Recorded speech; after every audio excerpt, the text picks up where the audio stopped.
We're gonna be just chit-chatting with Kevin Ellis Jr. He's a well, he's a lot of things. He's a sim racer. He's a professional sim racer, guys. This guy, he's not just signing up for random races like the rest of us. He's actually practice. He does a lot of practicing. How are you? First of all, how was the workout? Yeah, pretty good actually. Yeah, arms are a bit tired, so I'm glad I'm not driving too much today. But yeah, it's been good. Been going to the gym the past week or so, try and get in better shape, see if I can get any performance from it. So we'll see. All right, that's good. That's good. So I did a little bit of research before this interview. Did a little bit of research. Oh, it says I got to turn them up a little bit. Okay, perfect. Gotcha. Nailed it. So hey, listen. Did you start out in iRacing? I did, yeah, 9 years ago. And you did the open wheel stuff when they did the World Championship. You did the open wheel stuff for a while, but when PESC started is really when you started to shine, right? Yeah, I mean, I started out in iRacing just literally nine years ago. Started out doing oval racing for like 3 years. Done a lot of IndyCar oval and stuff like that, and then eventually I got to got close to a few Indy 500 wins, and eventually was like, I think I'm gonna look for a new challenge. So jumped into the Apex Racing Academy and got a sub to there and sort of worked away with the coaches and stuff like that. And then yeah, got into the World Championship at the start of 2017, which was the MP430, as you say. Done that for 2 years, and then PESC started, and it was sort of ripping my whole driving style apart because I got like I think P5 in my second year in 2018 in the MP430, and then we had to move over to the Porsche, and it was like a completely different style of driving. I basically had to start from scratch. And, yeah, because in 2019 was your first year in PESC, and you got 12th overall. Yeah, so it wasn't a great year. Definitely struggled. I mean, 12th. Come on. No. Yeah, I remember the first round was an absolute nightmare. I think I got a jump start as well, and it was the only jump start I've had in my career, and it was the first round of the championship at Barber. It was bad. Yeah, and that's probably something you practice over and over, right? And you still screwed it up. Well, we're meant to do, yeah. I think Barbara was just like, the starts are easy, it'll be fine, and the nerves kind of got to me a little bit. I was starting like 32nd or something, so I was like, I need a good start, try and salvage some points, and yeah, I completely blew it. The red lights came up and I was gone. Yeah, because 2019 you got 12th. This is all the hardcore research that I did, okay? And then in 2020 in PESC, you got 5th. Next year, 4th. And then in 2022, you got 3rd, right? Yep. That's awesome. I also, listen, you're a professional esports driver. You don't do this for free. It's not out of the goodness of your heart. You're making cold, hard cash doing this. I found some information. Can we share some of the money that you've made? It's public knowledge, so yeah, it's public knowledge. Yeah. $55,000 this guy has won total in prize money over. Now, is that actual prize? Is it like a Wheel of Fortune prize money? You got to pay like 60% taxes on this. Is it like a royalty? How does that work with the money? So I believe it's changed the last couple of years for us because, from sort of 2017 through to COVID, we weren't like actually contracted drivers, so I was literally doing it for free. Like the prize money was the only income I would get.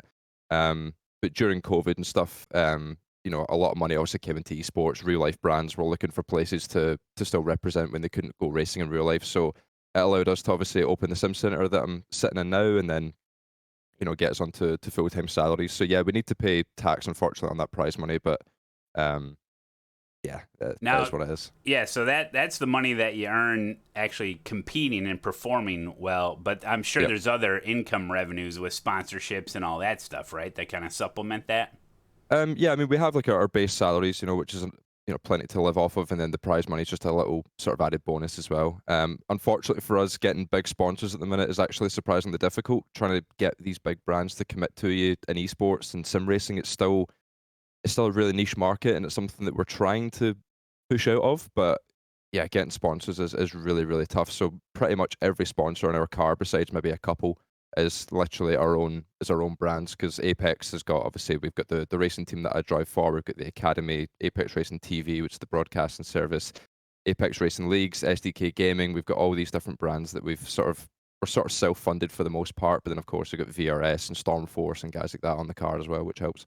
Right. So Apex Racing Team, tell me about how that did they come to you? Did you go to them? When did they get started? Yeah, so I signed up to the academy, as I said, like the middle of 2016, and started working with the pro guys. So like Peter Berryman and Jimmy Fluke were sort of the two guys that I'd try and pick the brains of because they were already in the team.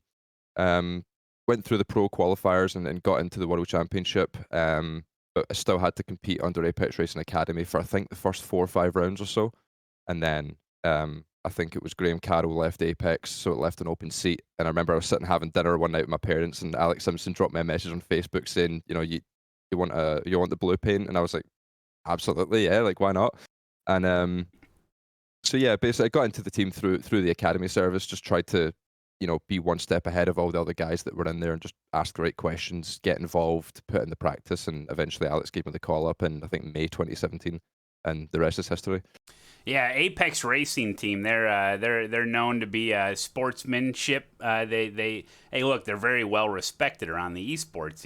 Not like the Williams esports team. Listen, these guys, they're real bonkers. They'll do anything to win. What is like the culture when it comes to esports? And is it win by any means necessary? Is it just put in the hard work and get out there and win on your own volition? Is it based on talent? Is there any sneaky stuff going on? You looking for exploits? I think there's a huge difference between looking for ways to gain an advantage and then looking for ways to just totally basically cheat and exploit the whole system. Yeah. And so what's the kind of the culture, the mindset over there at Apex Racing Team for that kind of stuff?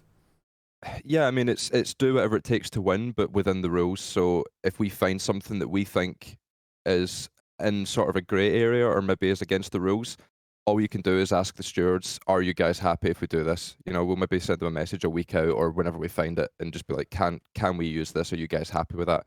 If they come back and say yeah, then obviously we'll keep it to ourselves and use it. And if they say no, then we'll be like, right, okay, well, can we adapt this in any way to make it legal? Or do we just need to sort of forget the idea and just, do the best that we can with um, with what we've got, sort of thing. So, I mean, yeah, absolutely. Winning is everything for us. It brings a lot of eyes, especially these big special events. It's a lot of big eyes and a lot of big brands can kind of reach out to you from those kind of successes. So, although there's no prize money in special events, the marketing is probably one of the biggest ones, and that's why a lot of pro teams still do it. It's the only events that we do to where there actually isn't any money on it, and it does sound a little bit shallow and a little bit sort of money hungry, but to get pro guys to race on something, there has to be prize money or a lot of eyes on it that can, kind of get you money in a bit of a roundabout way. Yeah, kind of like an indirect way to earn money doing these big special events, because you guys won 12-hour Bathurst and Daytona 24-hour this year, right? Yeah, we've had a really good start to the year, yeah. So that's just great advertisement, basically. So it's good for the brand, good for the team, even though there's not any prize money. Yeah, I mean, you still see, we'll see extra subs sort of trickle in through Academy and SDK and stuff when people see that we're winning races. So for us, it's a huge way to just try and keep the business obviously operating. Money's tight for everyone at the minute. There's not very many people or many businesses that just have cash to sort of splash. So any kind of sub that we can get, it helps keep the lights on in the sim center and keep us doing our living our dream basically. So yeah, as I say, success is huge, but obviously we need to make sure that we do that in good light. We don't want to sort of bring any unnecessary or bring the brand into disrepute or anything like that with doing what we probably saw at Daytona 24 with the LMDH class. We're going to get into the Rennsport stuff, and I know there's some stuff that you want to tell everybody, but I wanted to get into the netcode, because I know you mentioned that when you're practicing and we're going back to PESC here, obviously, when you're practicing for PESC and you're running with your buddies, I guess, I don't know, you're practicing, and I'm sure it's a very rigorous practice sessions and stuff leading up to these events. And you talked about how the netcode is different for each corner for each specific track. So how do you test the netcode? Just let people know, like, because you know everything about. I mean, you're out there, you're doing pixel perfect kind of stuff here. And for the casuals, we're just out there having fun. But talk about netcode and talk about netcode specific to different corners on tracks. Yeah, so for a good way for us to sort of find that stuff is basically just trial and error. So, you know, for PESC, typically we're doing 20 to 30 hours of practice per round. Some rounds you might have a little bit more, just depending on the circuit or, you know, how your schedule's looking. So we'll do, you know, 10, 15 hours of just stints, trying to improve stint averages and stuff like that, and then qualifying practice. But we'll also spend a lot of hours practicing actually how to race, because in PESC, raw pace is obviously important, but everyone is so close that it more sort of boils down to who's the best under pressure in qualifying and who's got the best racecraft to make up spots in the race or dodge the sort of BS that typically goes on at the start. So, you know, we'll be doing a lot of laps side by side, and we started to notice that, you know, the last chicane at Road Atlanta was really bad. Essentially, any corner with changes of direction. So, like the last chicane at Spa, the last chicane at Road Atlanta, even like Lacombe at Spa, tracks like that, corners like that, they all have netcode hotspots, as we called them, to where if the car has to change direction, if you're turning really hard to the left and you flick it to the right, the car on the outside 9 times out of 10 will get fired off, regardless of what server you're on, what ping you're on, anything. So that's probably the system trying to predict where the car is going to be, and if you're changing direction a lot, then that it's gonna confuse the code and stuff. Interesting. That is interesting. Yeah, because I think most people wreck in chicanes and, you know, stuff like that just by the nature of the corner itself, but then also the computer's having issues trying to keep up with change of direction and all that. Yeah, I mean, it gets to a point where if you're smart enough and you're sort of that way inclined, you can sort of manipulate it to even say like turn 1 at Road America. If there's a guy on your outside, if you just turn a little bit later, I'm talking maybe 3 to 5 meters later than normal, rather than turning nice and early to give him space, if you delay it slightly on his screen, you just won't turn at all, and you'll just fire him off the track. And you won't even get a 0x for it, sort of thing. So like, it's like the sim is sort of, I don't know what the refresh rates are for the servers and stuff. I don't know if it's like 10 hertz tick rate or 60 hertz or whatever iRacing uses, but there's definitely ways to manipulate the netcode in iRacing, and I think on ovals, especially like in IndyCar when we were racing that, if you're on the bottom and there's a guy trying to go around the top, just delay your turn in slightly and then turn the wheel in a little bit more, and it can fire the guy off into the wall, and you don't feel anything. So. Oh man, I might get some more wins at Road America. Here we go. This is... Yeah, like, it's basically any corner you can manipulate the netcode to cause someone some issues if you really want to. Well, it's if you're on the inside of any corner and you're side by side with somebody, it's always better to delay your turn in a little bit just to own more of the corner anyway. So that's interesting. But the netcode can also fire them off on top of that. So right.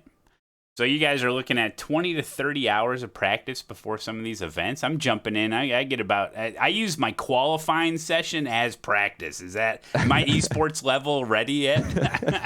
I mean, I've done a couple official races with that kind of practice, and they never end well. So, so I think somebody asked earlier before we got going here, do you do any just regular, casual, just fun racing, just like randomly sign up for like a GT3 race or anything in your downtime? Or is it more to always focus on, okay, what am I going to accomplish now? What am I going to practice on now?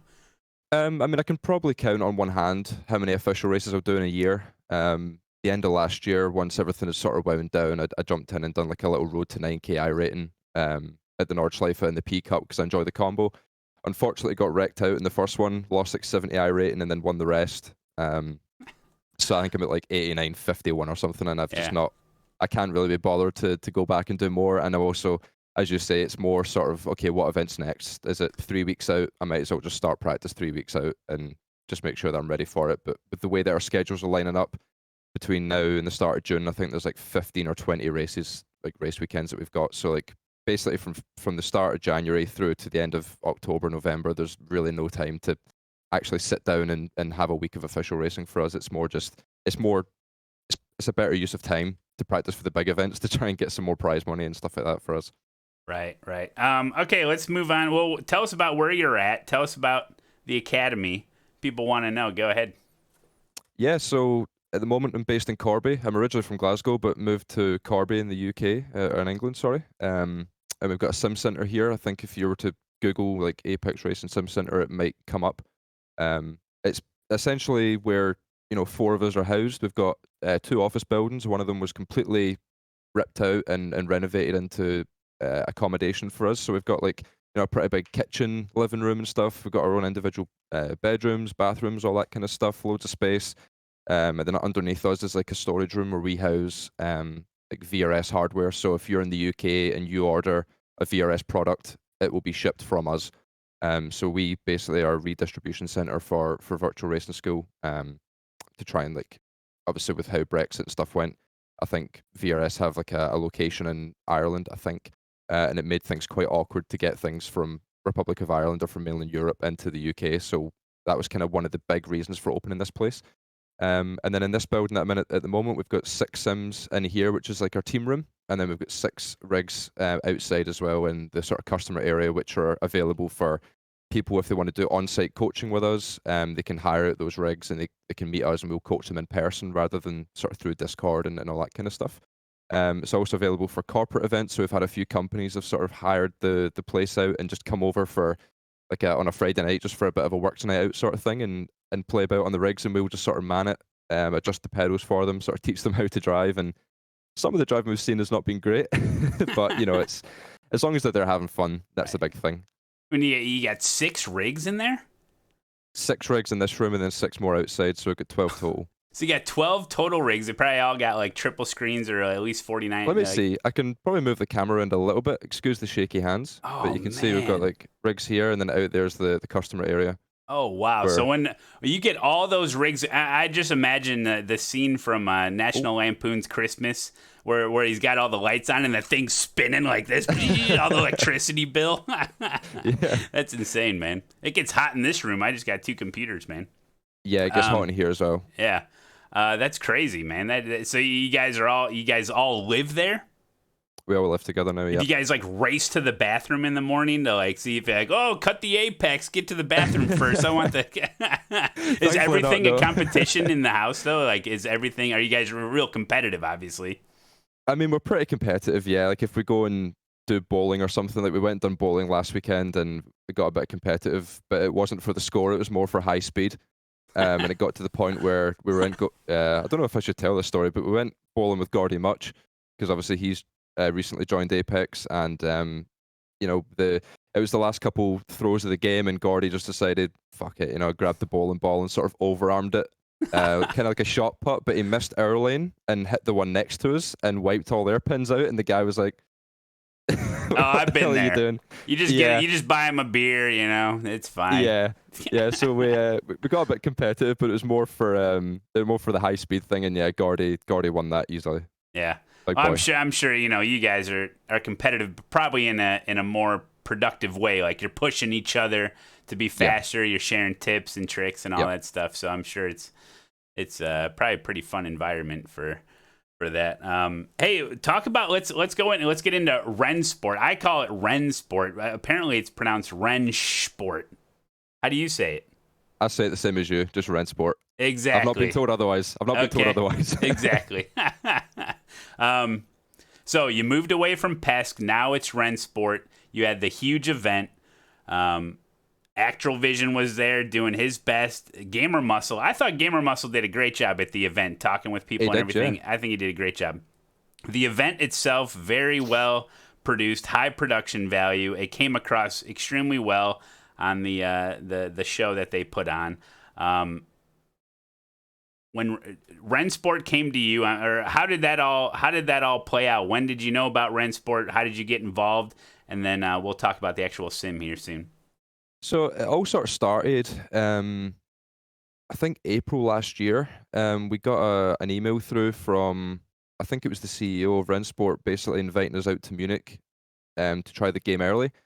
And we were like, okay. It was sort of in between the last 2 rounds of PESC, so I was sort of an outside shot at the title, and I was like, do I want to go to Germany to try this new game that I probably won't like? And I was like, you know what?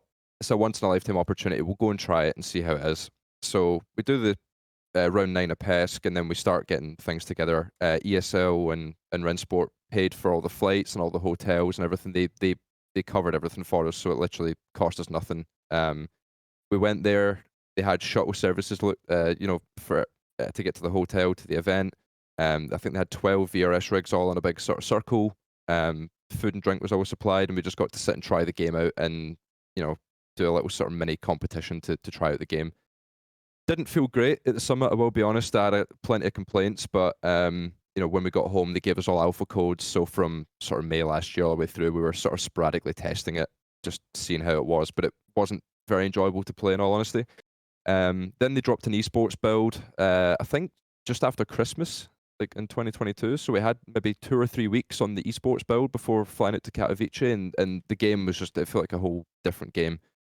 Massive improvements. And, you know, as I say, what they've done with the summit, they've done the same for Katowice. So they booked all the flights, the hotels, and everything, gave us a full itinerary of what needs to be done and when we need to be at certain places and stuff. And yeah, IEM Katowice was probably the best sim racing event I've ever been to. Like the competition was great, the production value was great, the way that Rennsport and ESL managed everything was just on a different level. Even just small things, that we went into the hotel and there was like a jumper there, like a handwritten note from the CEO, like saying thanks for being here. You know, we're really excited to try and forge a new path for sim racing and all this kind of stuff. It's just things that we never got from iRacing. You know, they were just sort of, here's an online event, this is the prize pool, and that's it, sort of thing. Whereas Rennsport and ESL are just sort of taking it to that next step. And for us, it's just so refreshing to actually feel like you're cared about, you know, as a competitor. Right. And I know I'm not really into the esports thing, but I can't imagine, like, iRacing thing is online. You're at your house. You're at your own rig. Yep. Something like Rennsport or some of these other events where you actually go somewhere. Now you're using their equipment. How different is that to try to adjust to new equipment? So we're quite fortunate to where VRS is the hardware partner of Rennsport. So they had the VRS wheel rim, wheelbase, pedals, and rig. So the only thing I haven't got is the VRS rig, because when we were building this place, we didn't have the rigs yet because they get held up in customs. So we've got a sort of temporary thing that we just haven't swapped out yet. But we had all the hardware, and Rennsport gave us the settings that they were going to use at the LAN maybe a week out or a few days out. So we had some time to sort of practice with it. So going there was fine. The only thing to really get used to was just the ultra wide compared to just playing on a single screen, because unfortunately there's still no triple support yet. But you know, it was you know, it was surprisingly good. In terms of getting into the rig and getting settled, it didn't really feel too different. Even the whole LAN event, like, it just sort of felt like being back in here, which I think is maybe a small advantage of obviously all of us being in the same room. You're used to people moving around in your peripheral vision. You're used to seeing a sort of camera creep under one of your screens if someone's getting photos and stuff.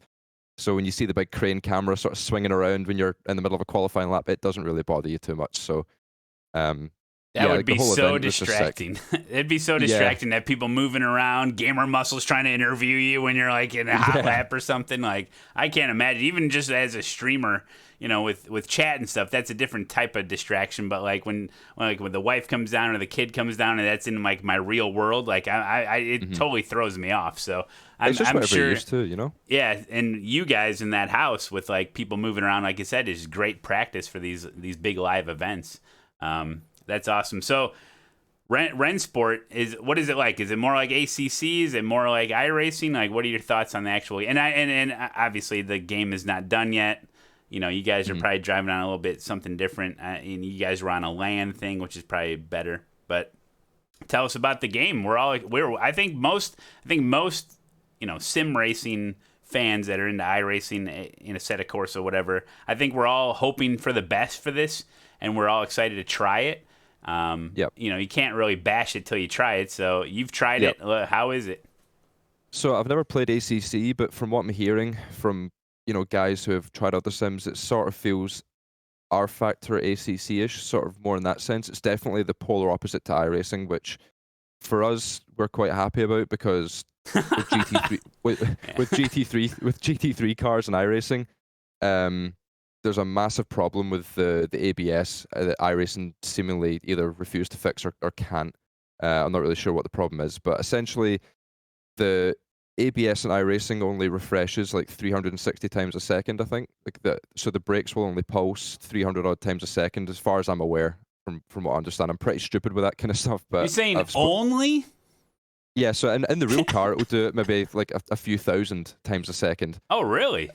Yeah. So iRacing, the ABS is sort of pulsing too slow, and it causes micro locks in the tire, which then overheats the tire, and that's another problem with iRacing, where the tires are just they're still too sensitive to temperature, and I sympathize with iRacing, because if you go too far the other way, it means you can just abuse the tire and it becomes unrealistic. But for us, trying to find the limit of the tire, it's incredibly difficult, because you brake 5% too hard into a braking zone, and the ABS will over-engage, and then the tire is blown up. And the balance won't really change. You would just be 1/10.5, 2/10 a lap off for the rest of the stint. So Rennsport, you sort of go into the corner and you just mash the brake straight to 100%. All you need to do is sort of tune the ABS to where you're not locking a tire in that braking phase, or as you turn in the trail off, you're not locking a tire. Whereas iRacing, it's just max out the ABS and don't use too much brake pedal. Whereas Rennsport's sort of the other way. You use all the brake pedal and just don't use too much or too little ABS. A couple complaints that I have got, you can probably slide the car around a little bit too much. In Rennsport, it's a little bit too easy to sort of slide around. But in terms of the braking performance from the real life drivers I've spoken to, they slam the brake in real life and then you gradually sort of come off. And that's basically what Rennsport is. Trail braking wise as well, with iRacing, you need a really long trail off phase of the braking to keep the weight over the front tires and slow the car down. Rennsport, that phase is a lot shorter, so you sort of hold 100% brake down into first gear, and as you turn it in, you want to sort of come off quite quickly. So I'm not sure 100% on how realistic the game is to drive. There's definitely too much yaw angle in the middle of the corner, but the braking performance and the tire behavior is a lot better. Wow. So it sounds like Rennsport would be more suited more towards like a Thunderfoot kind of racer, you know, for you're just like mashing pedals and stuff. A little bit better for me, maybe. On the brake pedal, absolutely. On the throttle, you need a lot more throttle control than you do in iRacing. Oh no, I'm screwed. Yeah, the car's on power, a little bit tail happy. So you've got to be super smooth, and especially as the stint goes, it's really, really hard to manage. And it was really fun in the LAN event as well, with those sort of 20-minute races. Like in the final at Hockenheim, I think it was Josh Rogers, Moritz Lohner, and Shinchik was ahead of me. I sort of let them get away a little bit at the start, and I was like, I'll just try not to slide too much, we'll take it nice and easy, and then the last few laps I was catching 2-3 tenths a lap. So you can actually save the tyre a little bit in Rennsport, which in iRacing you can't. It's just drive as hard as you can without hitting too much ABS, whereas Rennsport you can actually sort of look after it a little bit, and then it will come back to you at the end. So it's really rewarding in that sense, to where you get paid back for looking after it early. Wow. What kind of there's no damage model in Rennsport, is there? I mean, there's no cosmetic damage, but is there does the car take damage? I believe that you can turn damage on, but I believe that Rennsport themselves have disabled it until they get other things sort of fixed properly. Okay. Obviously, it's still an early phase, but the contact model is, if you're equally alongside someone and you hit them, it's fairly good. Like, there's no issues like iRacing where you make a little bit of contact and one of the cars will just get popped off. The only issue we've really got is if you go up the inside of someone and say your overlap's sort of like that, the inside car will sort of spin out if you hit them too hard. So there's a couple things still to fix, but in terms of like netcode and stuff, there's basically none. Like, it's very, very good to race. That was on a LAN event though, right? I mean, we've done some online stuff as well. Okay. Yeah, like we've done some testing in here, but obviously you can also argue we're all on the same room, so we're all on like 21 ping or 20 ping or something like that. So it's fairly good. But I guess we'll see once the Brazilians get out there, we'll see how the netcode affects things. Yeah, it's going to be exciting. I think we're all looking forward to Rennsport. I just can't believe, like, to make a career out of it. I mean, you're a young guy, right? You're in 25. your 20. You're 25 years old. Look at this guy. Look, he's handsome as a devil. I tell you. You got a lady friend? I have, yeah. Oh, he's taken, ladies. He's taken. For the 0.4% of the female viewers, he's taken. To be able to actually make a career of this, and you know, what does your family and like friends like think, like, when you tell them like, oh, I make, you know, like, you don't have any other side jobs, right? You're not like slinging hash at the local like diner or anything, right? You're not working like a 9 to 5. Like, this is it. So this is it, yeah. How do you explain it to your family and friends, and how does that even become a thing when you're growing up? So it was really sort of tough to explain initially. My parents are fairly old, you know, like my mum's 58 and my dad's in his 60s. So, you know, they took their time having me, so they're sort of with the older generation, so it's a little bit harder to explain to them. But, you know, I sort of, they've always been super supportive of anything that I've done. So as long as I could show them what the plan was and what the potential return on investment could be, they were like fully on board. So I got my first sim rig and they were like, okay, we'll go half with you.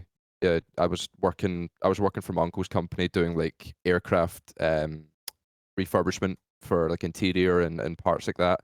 So I'd be working sort of 40, 45 hours a week. I would come home.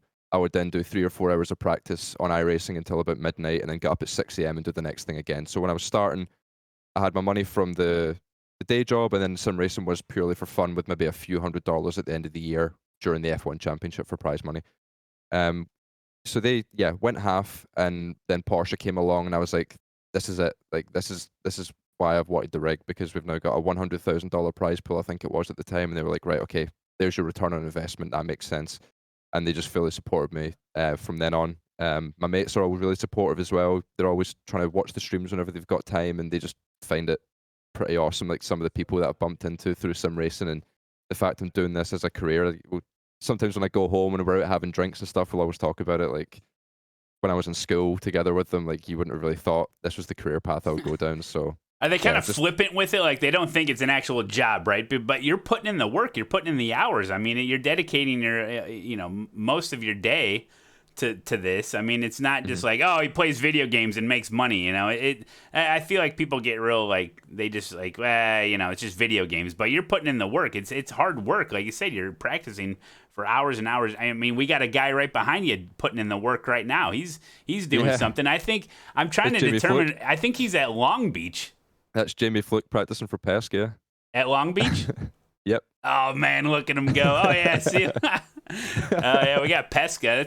That's tomorrow, right? Saturday, yeah. Yeah, Saturday. What's today? Thursday, yeah. Saturday. Yeah, he'll do fine, I'm sure. But yeah, I mean, it's not real. It's not just all playtime. This isn't really playtime. This isn't.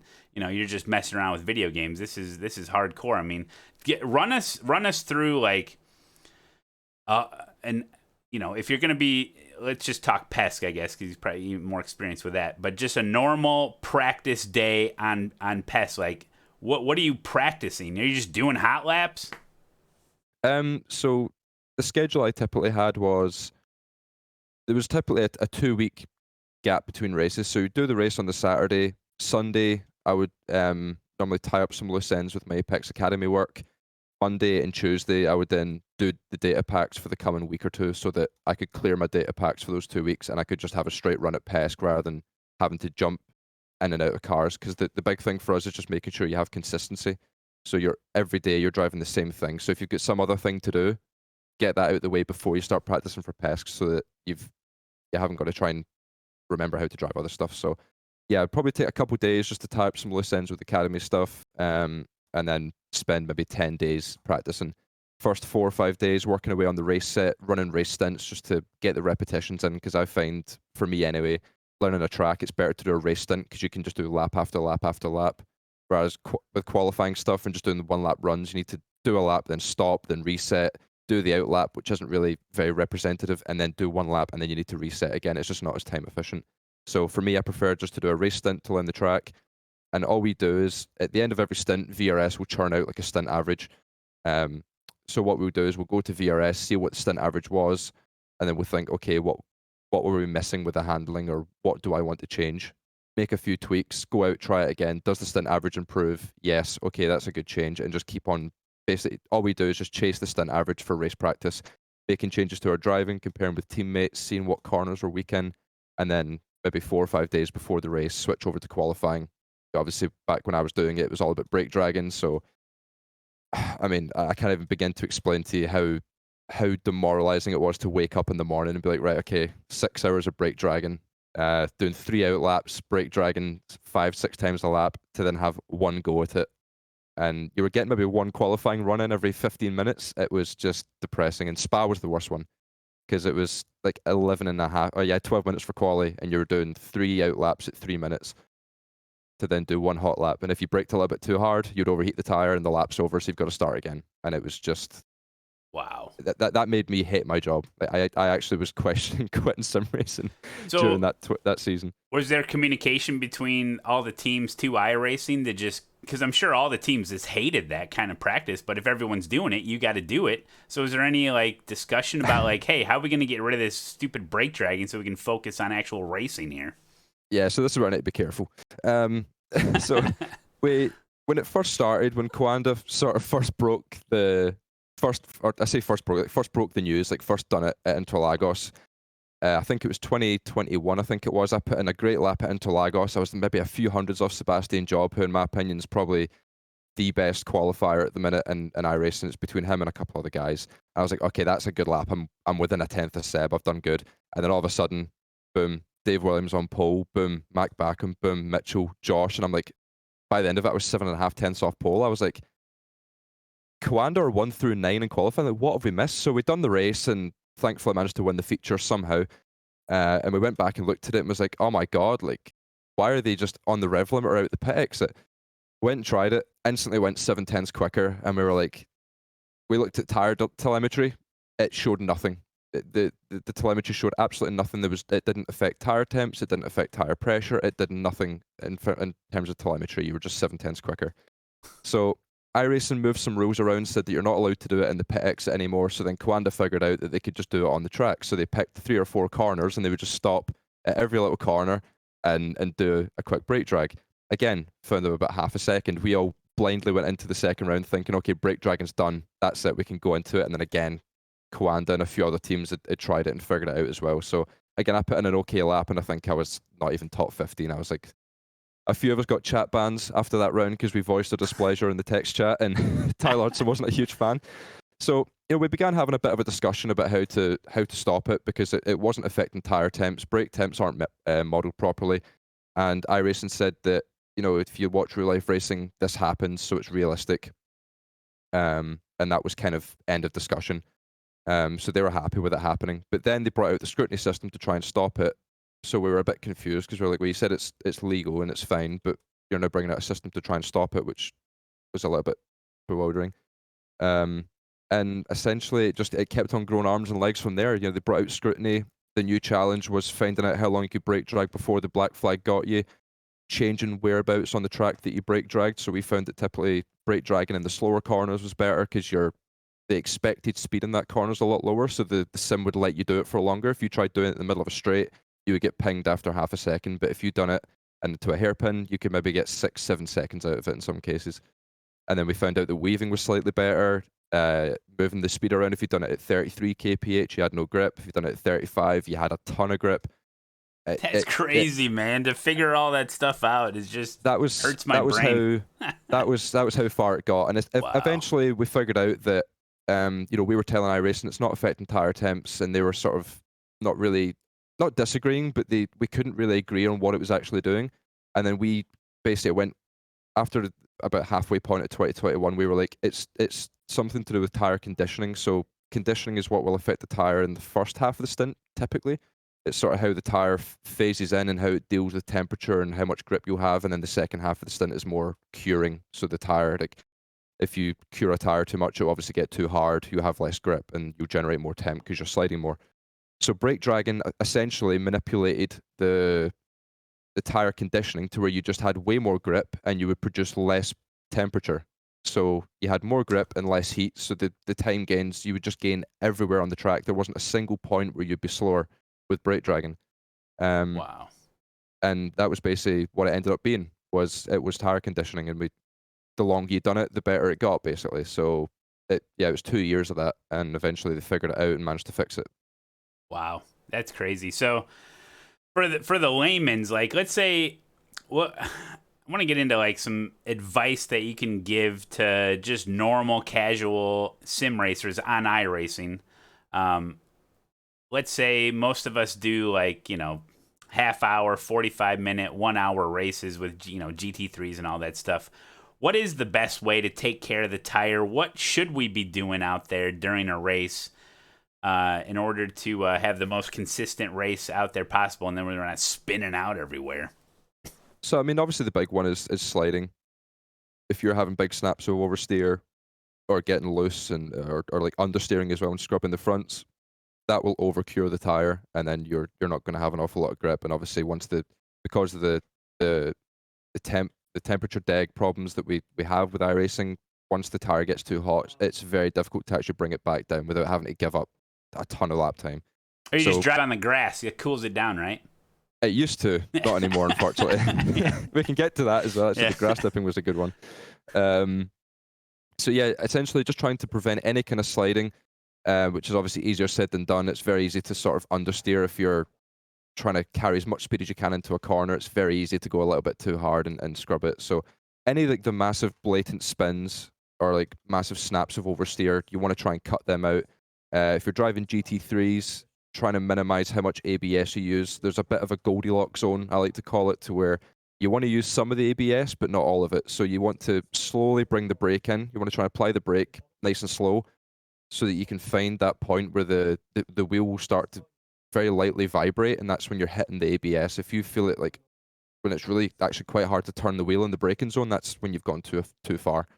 So you need to sit in that Goldilocks zone from the point you hit your max brake pressure and all the way through turn-in. You want to be in that perfect little Goldilocks zone, and that will just keep the tire in check. But again, it's really hard to actually do it. It's something that you need to practice and work on, and it's something that is 99% of what I work on in one-to-one coaching sessions. If someone orders one through the academy, and it's a GT3 that they want to learn, trying to teach them this slower brake application to find the right ABS zone it's you send people away and they'll come back 2 weeks later and be like, I've figured it out. Like I'm finding half a second a lap, and I've got way more grip and I'm way more consistent. It's so counterintuitive. Like, and I even go back and forth in my head. Like, I'm driving a GT3 car. It has ABS. Why am I not just 100% brakes? And then I try it. This is why we slow. prefer Rennsport.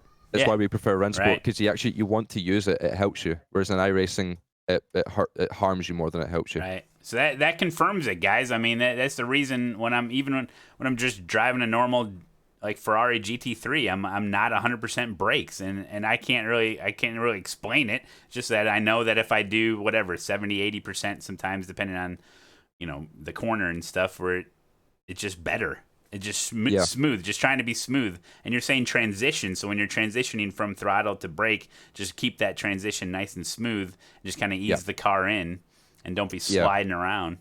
Like whenever I've been streaming like the pro events or like the BMW Sim Cup stuff, I'd always sort of watch the VOD back just to see what chat were saying. And a lot of people were like, "Why is he applying the brake so slow?" and stuff like that. And that's why. Like, it's the slower you can apply the brake.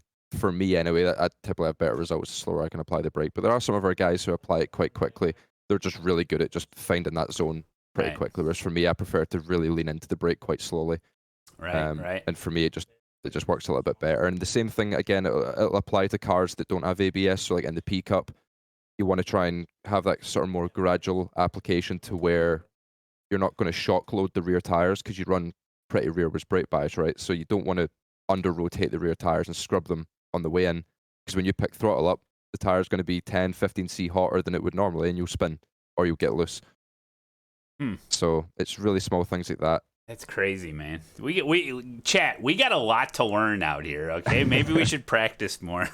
It's amazing. That's crazy. Now, according to my deep research, this may be wrong. I don't know, but your world ranking is 4,376. I can't think of 4,000 people that are better at you than at racing. Where do they get this from? What is this from? What's that ranking for? It's a world ranking for.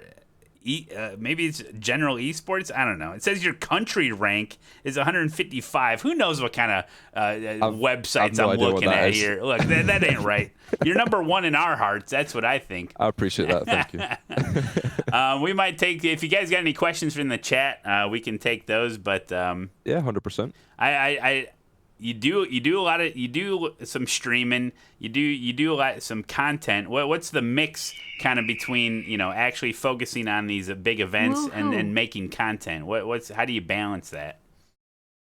Unfortunately, the competition stuff comes first. So 99% of my streams are me sitting looking dead inside, not reading chat, which obviously for the viewers not very engaging, and it shows up in the viewers as well. Like during test races, you'd barely even pull 50, and whereas those other races where there's actually less on the line, maybe arguably less interesting to watch, but I was interacting with chat, and straight away the viewers are sort of 2 or 3 times that. So it's a bit unfortunate for us. We haven't really got the mental capacity to read chat and stuff like that during a big event.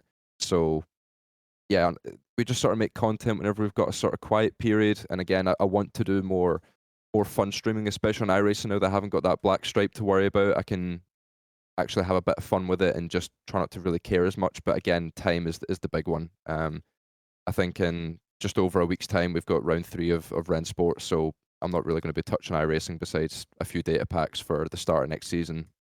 So Right. it's unfortunate. It's just time limitations, really. It's tough. Did you wish you had the active reset feature years ago for practicing for PESC? What do you think about it? Never used it. It's broken.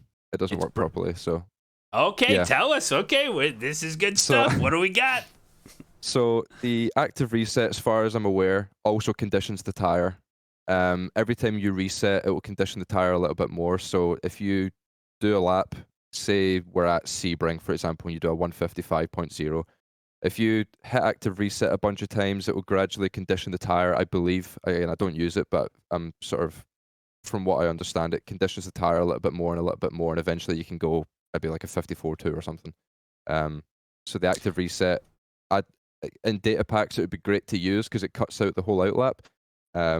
But we have a policy of not using it because it does also manipulate the tire in an incorrect way. So yeah, so people are doing active reset and they're like, "Oh, I'm getting faster and faster. I must be doing something. I must be hitting my marks better." And then it's the tire. Oh, we've all been bamboozled, guys. I think for the average sim racer though, it's probably somewhat of a decent tool to use. I mean, if you're struggling with the actual, even knowing the track and corners, I mean, for a casual, it's probably okay. But that's interesting. I didn't know that. What is your now? You worked out before this. What is your fitness regimen? Don't really have much, to be honest. All we've done is sort of one back and core day, one legs day, which I'm still recovering from. Stairs and practice has been hard the last few days, and then just some arm stuff. It's nothing mega. It's just enough to sort of, for me, I'm quite a skinny guy, so I'd like to sort of bulk up just a little bit and just have better range of motion, a little bit better strength to try and reduce the chance of injuries. Because for us guys, for a lot of the pro guys, it's a case of ramp the FFB up as high as it can go because we haven't got the feeling of G forces in the car. We have to make up for that deficit by through the wheelbase. So we'll just crank the FFB up, and after sort of 3-4 hours, it's a lot of stress on the hands, on the wrists, on the shoulders, even on the back as well. So just trying to build up a little bit more muscle to reduce the chance of injury is sort of the goal with that. You guys are running really high force feedback, really? Yeah, like it's to the point where I was doing a data pack last week, and for some reason in iRacing, they've made a change. I can talk about the tires because the conditioning is still broken on the tires, actually. It's not brake dragging related now, but it's something else. Essentially, a couple of weeks ago, like before the first round of PESC, we were getting massive pace swings from stint to stint. Like our guys can do stints within half a tenth a lap average, right? And they would do one stint, say it's a 0.4 average, they would do another stint and it felt better and it would be a 0.6 average. So we're having a bit of a back and forth with iRacing, like what is going on here? Why are we having issues? And they were basically saying, are you sure you're driving the tire right? And things like that. Like, are you sure that you're just not still getting used to the tire? Eventually they went away and looked at it and found out that curbs and clipping grass was conditioning the tire and then over curing it. So it was just, if you clipped a curb, like a normal curb that you would use, it would over condition the tire or mess up something with the conditioning. So we were just losing grip from using curbs. They brought out a tire update 2 days before PESC and said it's a really small change, shouldn't be too many problems with it, and it came out and the car was 1.5 seconds a lap off what it was pre-patch. So yeah, that was a bit of an unusual one. And then ever since that update, there's been a really weird sort of wheel wobble for me. So on the higher FFB, I'm driving down the straight and I can feel the wheel sort of swaying back and forward. And I was doing the peak up at Nordschleife and got to the end of that massive straight at the end of the lap and into the big compression. And I hit the compression and the wheel went left, left and ripped right out of my hands. I physically couldn't hold on to it, and that's with gloves on. It just ripped the wheel clean out of my hands and crashed. So I had to turn the FFB down for that data pack. My goodness. But you're working out every day. You're eating clean, right? You got to... No. My diet's terrible. We going to McDonald's? You got coupons? Yeah, solid 3 days a week at least, Well, you're a young kid. You can deal with it. But you live an active lifestyle, right? You're up and active. Yeah. See kids out there, you gotta get on the move, You gotta move your body, keep it working for as long as you can. Couple other questions. Does he think this is from Dempsey? Does he think ESL R1 esports thing is going to hit the heights and really pull in players? How will this benefit the normal players? Yeah, how does Rennsport and this ESL thing kind of balance, with the esports thing, but then also the casual racers that are on a G29 on their desk, I just want to do some racing, what do you think about that? I'm not really too sure how it will work for the more sort of casual guy. I think in terms of the esports side of things, it will wipe the floor with iRacing if it keeps going the way it's going. There's a reason that a lot of guys have stepped away from PESC and are signing these big contracts with these big esports orgs.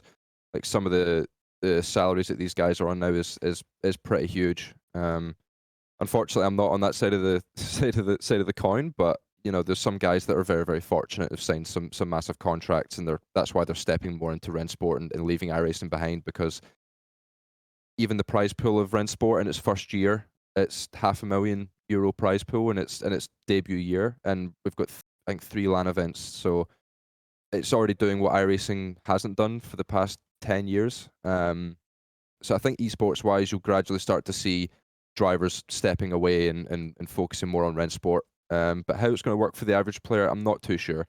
I know that they do have a bit of a plan, I believe, for a similar thing to like iRating, to make sure that it's sort of you're getting matched up with the right people.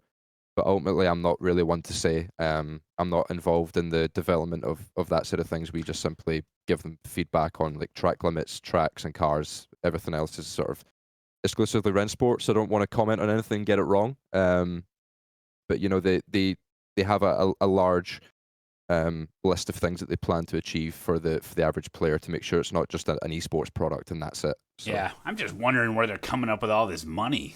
Oh, who's forking over all this cash, man? It's crazy. They haven't sold a copy of their game yet. Yeah, I mean, I think obviously they've got manufacturer backing, so you've got Porsche, BMW, Mercedes, and Audi have all gotten the cars in there. I'm not sure how much I'm allowed to talk about how it works, but basically there's manufacturers, there's esports teams, and then there's like a wild card slot, which is how Apex got in. We got in through a wild card, so we were quite fortunate to where we got invited in by ESL. We didn't sort of have not a free ticket as such, because that sounds wrong, but like FaZe, Mouse, and all those kind of guys, that they were given slots as esports teams.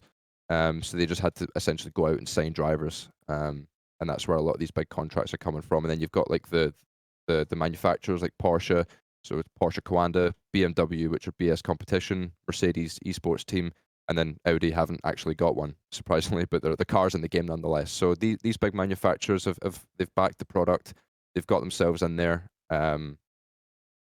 as I say, as a manufacturer and a backer of the game. So that's, I think, largely where it's coming from. But again, I'm not involved in those conversations, so I don't want to sit here and say something that's not true and kind of put my foot in it. Well, for all their sakes, I'm sure they're really hoping for the best for Rennsport and it's a success, so they can get a little return on their investment. It sounds like, but I think if they do everything right and it's a good product, I mean, there's no reason why a lot of people aren't going to participate and start forking over the cash for their copy. And we don't know how the pricing model is going to be, if it's going to be more like iRacing where it's subscription based and you pay for content, or it's more like ACC where it's just like, I'm buying a video game, here's my $60, give me my game.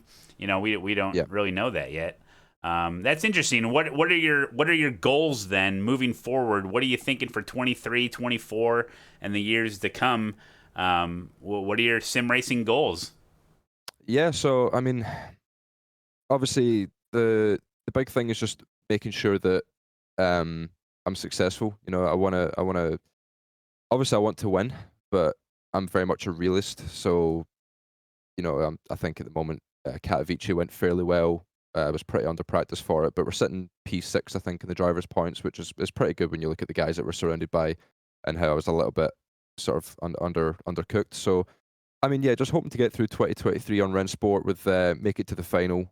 The top 24 out of the 48 guys will go to Munich in May for the spring final. I think it's the same venue that we've done the summit at last year, and then we've got 8 online rounds for the fall season where the points are put back to 0, and it's basically the same thing again. And then at the end of the year, I think it's in Sweden. The LAN event at the end, they'll take the top 24. So I'm hoping to get to the final. in both seasons, and you know, obviously walk away with some healthy prize money, and you know, keep myself on the straight and narrow financially. With Rennsport, with iRacing as well, it's just a case of trying to help the guys out where I can with special events. You know, I still plan on doing the BMW Sim Cup races where possible, trying to win these big enduros, especially the VCO Grand Slams are the big ones for us. You know, you get a little trophy with it, which is nice, but obviously, as I said earlier, about the marketing aspect as well, and you know, in the back end as well, like outside of all the driving stuff, I'm the driver manager for ART and Apex Racing Academy, or the Apex Racing Academy team. So it's my job to sort of scout drivers, interview drivers, sort of keep our guys in the straight and narrow, make sure guys are focused on the right things at the right times. Working on a little bit of sponsorship stuff on the side as well. So for me, I'm always busy. It's for me, if I get done with driving, it's back to my room, and then it's just more work. I don't really get to just sort of chill out and do nothing. There's always something that I'm busy doing. So, well, you've seen me out there on the track driving Mazda and stuff. Do you think I got an esports career in my future? I'm almost. Hey, listen, I'm gonna be 40 years old this year. My reaction times aren't what they used to be. But what do you think? Am I esports ready? You think if I put in the hard work and practice, I can get up there? I don't think age is a problem. We had Gregor Houtu was still competing at 40, so you know, I think age and reaction times don't really matter much as long as you know what you're doing and you have an understanding of the tire model and you can put the hours in. Absolutely. Well, I'm not going to do it. I can't do it. I know you're trying to recruit me for Apex Racing team right now. Listen, I'm going to have to decline. I know it's a handsome offer. Listen, I can't be doing it. I got races coming up that are so random. I got a Skip Barber race with a 2.5 SOF coming up here. I can't be messing around. Hey, man, it was awesome having you on. Where can people find you if they want more Kevin? People want more Kevin in their life. Where can they find you? So on Twitch, Kevin_Ellis_Jr. On Twitter, it's just Kevin Ellis Jr 98, and Instagram, I think it's just Kevin_Ellis_Jr again. So if people want to follow me on there and keep up to date with sort of what the esports world is doing, then that would be appreciated if anyone wants to follow. Yeah, and obviously make sure to follow Apex Racing Team as well. That's, you know, our sort of umbrella thing for like all race results and upcoming races and stream links and stuff like that. It's probably the better one to follow. But yeah, no, it's been great coming on, Matt. I've been watching you for, I don't want to fanboy or nothing, but I've been watching you for many years. As I said, I've been on iRacing for 9, so I've been watching you for probably 6 or 7. So it's been yeah, pretty cool to actually sit down and have a chat with you and sort of compare our two worlds, I guess, and go over a few things. Yeah, man, it's cool that, you know, we love the same thing, but we kind of approach it totally differently. Yeah, and there's lots of space for both of those worlds. Well, I'll put all the if you're watching this on YouTube, I'll put all the links down in the description for everybody. And we're all rooting for you, Kevin. We'll be watching. I think we're all excited about Rennsport and the future that you have in it. And you know, it's always nice to know the drivers. If I can put a face and a personality to some of these drivers, like, I'm more willing to root for them. And I think sim racing and esports has done a pretty good job at that, with, you know, showing the drivers, doing the interviews, showing the little camera in the corner when they're actual racing. You have to build character development when this stuff, to give people a reason to root for you. And you've been out there, like you said, you got your Twitch, and you do interviews, and you're a likable guy. You're a nice guy. I think people like you. You're a handsome devil. You're easy to look at. You know, that helps. I appreciate that. You know, you got a great head of hair on you, nice jawline. You know, you're just a beautiful human. So we're gonna be rooting for you. When's the next event? When should we be tuning in? So I believe I've got the go-ahead to stream Rennsport. Obviously, I've done that little stream the other week of just driving around, showing all the different cars and stuff, but I think we can actually stream the competitions. I'll need to get absolute confirmation of that, but a week tomorrow, so Friday the 10th of March, is the quarterfinals for at Nürburgring, for Rennsport. So the way it's going to work is on a Friday, you have the quarterfinals. If you finish top 6 in your quarterfinal out of the 12, you'll go to the semifinals, and then they're done on the Monday along with the final. So I don't actually know what time of day the races are on. I just know it's Friday. yeah, if you keep an eye on the socials and stuff, I'll be able to post on there about when the races actually are. And I'm hoping I can stream my POV of those races.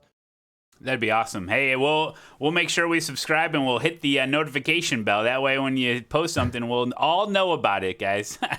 Hey, man, thanks for coming on. Appreciate it. Have a great day. Now get back to work. Get back to work. I think Jamie needs some tips over there. You're gonna help him out. I procrastinated for long enough, so I better go and do some work. All right, buddy. Have a good day. We'll see you. Thanks, mate. Take care.